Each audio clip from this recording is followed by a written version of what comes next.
زائر کوئے جگہ یہاں آہستہ چل، یہ مدینہ ہے یہاں آہستہ چل، یہ مدینہ ہے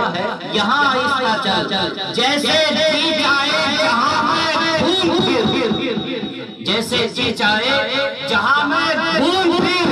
یہ مدینہ ہے یہاں آہستہ چل، یہ مدینہ ہے یہاں آہستہ چل۔ اللہ کے نام سے جانا جاتا، جب آپ گنبد خضرا کی حاضری کے لیے جاتے ہیں تو جانتے ہیں کیا ادب ہے، کیا احترام ہے،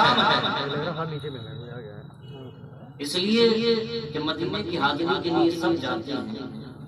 مدینے کی حاضری کے لیے سب جاتے ہیں، لیکن جانے کا ایک انداز ہونا چاہیے، جانے کا ادب و احترام ہونا چاہیے۔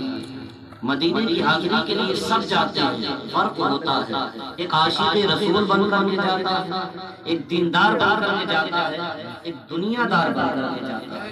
توجہ چاہوں گا، علامہ یوسف نبہانی رحمۃ اللہ تعالی علیہ جب گنبد خضرا کی حاضری کے لیے جاتے ہیں تو جانے کے بعد میں کیا ہوتا ہے کہ آپ گنبد خضرا کا جو گیٹ ہے وہاں دروازے پر کھڑے ہو جاتے ہیں اور وہیں سے صلاۃ و سلام پیش کرتے گئے۔ لوگ حیران ہیں کہ اتنا طویل سفر کیا،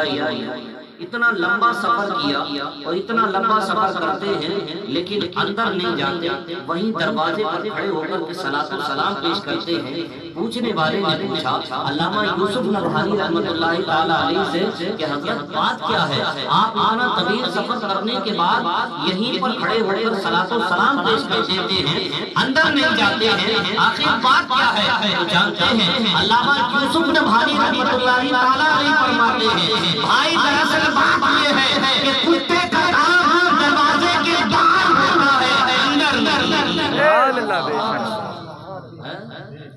عاجزی آپ دیکھیں،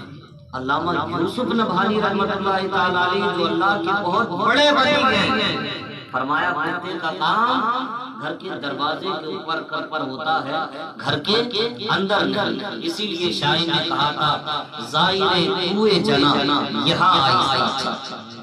زائر کوئے جنا یہاں آہستہ چل، یہ مدینہ ہے یہاں آہستہ چل، یہ مدینہ ہے یہاں آہستہ چل، جیسے جی چاہے جہاں میں گھوم پھر، جیسے جی چاہے جہاں میں گھوم پھر، یہ مدینہ ہے یہاں آہستہ چل، یہ مدینہ ہے یہاں آہستہ چل۔ دنیا پر ایک جگہ ایسی ہے کہ جو عرش سے بھی نازک تر ہے اور جانتے ہیں وہ جگہ کوئی اور نہیں، وہ جگہ مدینہ ہے۔ سبحان اللہ، یہ وہ جگہ ہے کہ جہاں جنید بغدادی، بایزید بستامی جیسے جلیل القدر شخص بات کو دور اونچی سانس تک نہیں لیتے ہیں۔ آپ اندازہ تو کریں، میں آپ حضرات کو ایک مشورہ دوں، آپ بھی جا رہے ہیں، انشاءاللہ ہم سب کو اللہ پاک حاضری نصیب فرمائے۔ جب بھی جانا تو میرا ایک مشورہ یہ یاد رکھنا، جب بھی جانا گنبد خضرا کی حاضری کے لیے تو عاشق مصطفیٰ بن کر کے جانا، اس لیے کہ جو عاشق مصطفیٰ بن کر کے جاتا ہے وہ آنکھوں سے اندھا ہو جاتا ہے، کانوں سے بہرا ہو جاتا ہے، اور جب وہ عاشق مصطفیٰ بن کے جاتا ہے تو اسے کچھ اور دکھائی نہیں دیتا ہے سوائے گنبد خضرا کے، اسے کچھ اور نہیں سنائی دیتا ہے مصطفیٰ کی حمد و ثنا۔ اور اگر کوئی دنیا دار بن کر کے جاتا ہے، حجاج کرام بتاتے ہیں کچھ لوگ ایسے بھی ہوئے کہ جو گئے، جانے کے بعد میں وہی ہنسی مذاق چھٹتے، کب آئے،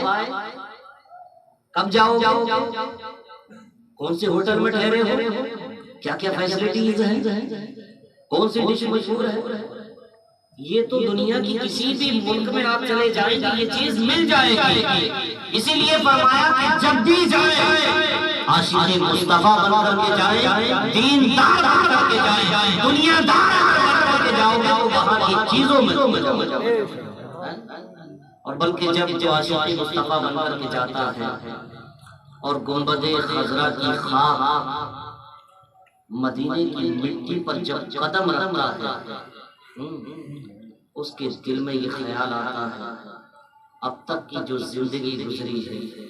وہ گناہوں میں گزری،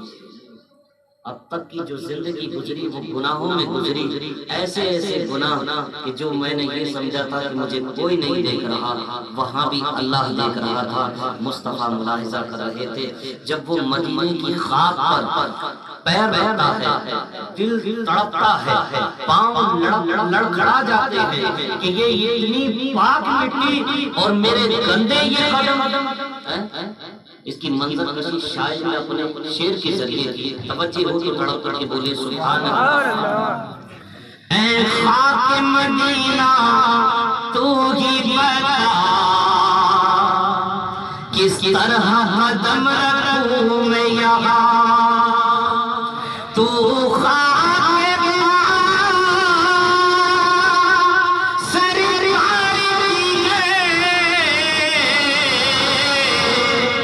آنکھوں میں لگائی جاتی ہے